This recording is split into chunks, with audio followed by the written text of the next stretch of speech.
وَلَقَدْ يَسَّرْنَا الْقُرْآنَ لِلذِّكْرِ فَهَلْ مِن مُّدَّكِرٍ. اور ہم نے قرآن کو سمجھنے کے لیے آسان کر دیا ہے، تو کوئی ہے کہ سوچے سمجھے؟ الحمدللہ وکفا وسلام علی عبادہ الذین اصطفیٰ اما بعد. اعوذ باللہ من الشیطان الرجیم. بسم اللہ الرحمن الرحیم.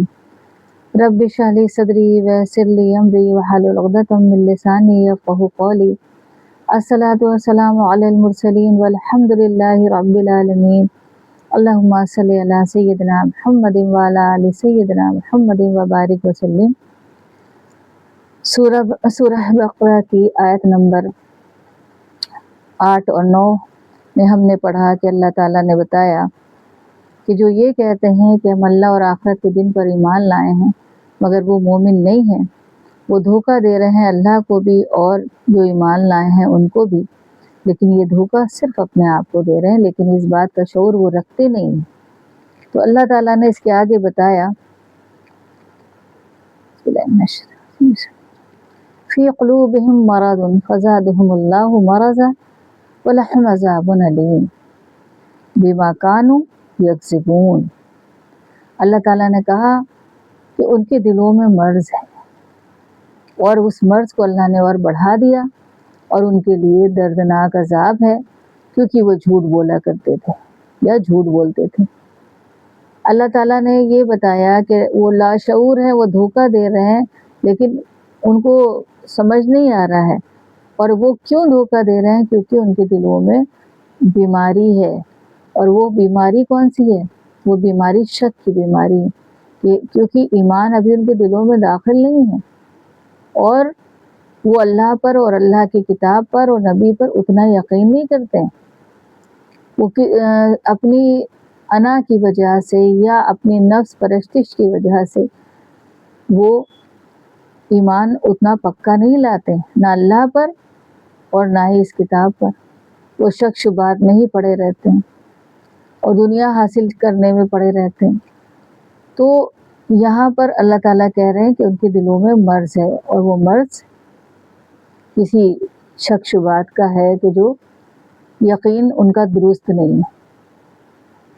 اور ان کے دلوں میں مرض کا مسئلہ ہے کہ جب آپ دیکھتے ہیں کہ اگر دل میں کچھ خرابی پیدا ہو جائے تو پورا جسم افیکٹڈ ہو جاتا ہے. اگر دل میں کوئی مرض ہے تو پورا جسم آپ کا اثر انداز ہوگا.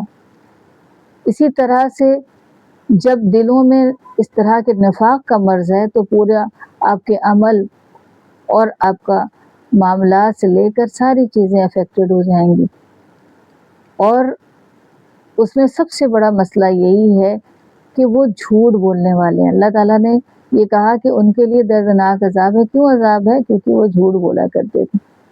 اب جھوٹ تو ایک بہت بڑا نفاق کا مرض ہے اور یہ منافقوں کی پہلی نشانی بھی ہے کیونکہ ہر گناہ کی شروعات جھوٹ سے ہوتی ہے. پہلے انسان جھوٹ بولتا ہے اور جھوٹ بولنے میں وہ بالکل کتراتا نہیں ہے اور نہ ہی اسے کوئی ڈر خوف اگر ہوتا ہے تو پھر سمجھ لیں کہ گناہ اس کے لیے آسان ہو گئے. اور جھوٹ کا مطلب ہی ہے کہ دھوکہ دینا. آپ دیکھتے ہیں کہ بہت سارے لوگ ایسی باتیں بناتے ہیں جھوٹی کہ لوگ اس پر یقین کرتے ہیں اور یقین کرنے کے بعد پھر وہ دھوکہ کھاتے ہیں ان سے. اسی طرح سے مومنوں کے ساتھ بھی یہ لوگ کرتے تھے کہ یہ آ کر ان سے کہتے ہیں ارے ہم تو ایمان لے آئے ہیں، ہم تو اللہ پہ یقین کرتے ہیں، لیکن اندر ان کے وہ ایمان نہیں ہوتا تھا. یہ ظاہری طور پر صرف بتا رہے ہوتے تھے اور اندر سے جڑ کاٹ رہے ہوتے تھے. تبھی اللہ نے ان کو ان آیات کے ذریعے ان کی جو یہ بری صفت تھی یہ کھولی ہے رکھ کے کہ یہ کیا کیا کرتے ہیں اور کیوں کر رہے ہیں. تو ان کے دلوں میں جو مرض ہے وہ اس کی وجہ سے کر رہے ہیں، یعنی ان کا یقین ابھی درست نہیں ہے. وہ ایمان والے نہیں ہو سکتے کیونکہ مومن بندہ سچا ہوتا ہے، وہ جھوٹ نہیں بولتا. مومنوں کی صفت ہی یہی ہے کہ وہ سچے ہیں. اور جھوٹا تو شیطان ہے، کذاب، جھوٹا. اور اسی کے جیسے انسان اگر جھوٹ بولیں تو وہ بھی اس کے ساتھ ہی.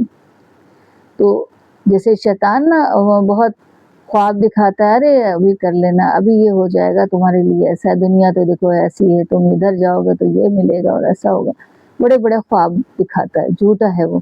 آخرت میں کہے گا ہمیں کیا پتا، ہم نے تو صرف بتایا تھا، اس نے تو خود ہی عمل نہیں کیا، اس نے تو خود ہی آپ کا کہنا نہیں مانا، اور وہ تو خود کہے گا اب میں تو تمہارا ساتھ نہیں دے سکتا. اس طرح کی باتیں وہ کرے گا، اور جھوٹی جھوٹی چیزیں اور خواہشات اور ان کو بہت سجا سنوار کے دکھا دیتا ہے، اور انسان اس میں پھنس جاتا ہے. تو سب سے بڑا کذاب تو وہی ہے. لیکن ہر وہ انسان جس کے شک ہے دلوں میں، تو وہ بھی جھوٹ و فریب کرتا ہے، دھوکے دیتا ہے اپنے دنیاوی فائدوں کے لیے، اپنی انا کے لیے اور اپنے نفس خواہش کے لیے وہ اس طرح کی چیزیں کرتا ہے. تو اللہ تعالیٰ نے کہا اگر اس کا مرض ہے دل میں یعنی شک شبہات، تو اللہ تعالیٰ پھر کچھ نہیں ہے، پھر تو اب اللہ اس کے مرض کو اور بڑھا دے گا، یعنی اس کے شک شبہات اور بڑھ جائیں گے، ایمان اس کے دل میں داخل نہیں ہو سکے گا، اور ایمان کا داخل نہ ہونا ہی خطرہ ہے، اس کے مرض میں بڑھاوا ہے. اور اس کے بعد اللہ نے کہا پھر اس کے لیے دردناک عذاب ہے. اور دردناک عذاب آپ سمجھ سکتے ہیں کہ درد کا مطلب کیا ہے، دردناک کا مطلب کیا ہے، یعنی بہت زیادہ درد والا عذاب. جیسے کہ کافروں کے لیے بڑا عذاب تھا، لیکن یہاں منافقوں کے لیے دردناک عذاب ہے، اور وہ سب سے نچلے طبقے میں دوزخ کے رہیں گے اور کبھی نکالے نہیں جائیں گے. اور یہی ان کے لیے عذاب ہے کہ اللہ اپنی رحمت کے سامنے انہیں نہیں رکھے گا، دور کر دے گا. اور وہ اس سب وجہوں سے یہ بتایا جا رہا ہے کہ وہ جھوٹ بولا کرتے تھے، دھوکہ دیتے تھے، اور اسی لیے وہ دین میں داخل ہی ہوئے تھے نقصان پہنچانے کے لیے.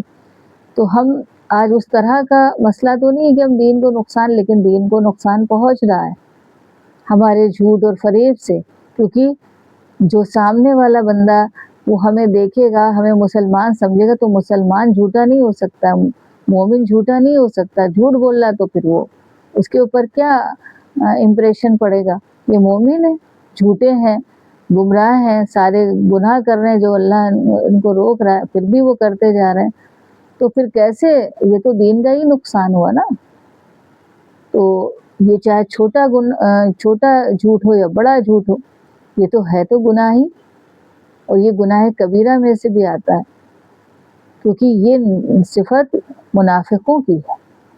تو اگر ہم مومن بندے اللہ کے نیک بندے بننا چاہتے ہیں، اللہ کو راضی کرنا چاہتے ہیں اور جنت جانا چاہتے ہیں، تو ہم کو ان آیات پہ غور کرنا پڑے گا کہ کہیں ہمارے دلوں میں تو اس طرح کا کوئی شک شبہات نہیں کہ جو ہم اللہ سے مانگ رہے ہیں اللہ بھی یقین بھی نہیں کر رہے ہیں.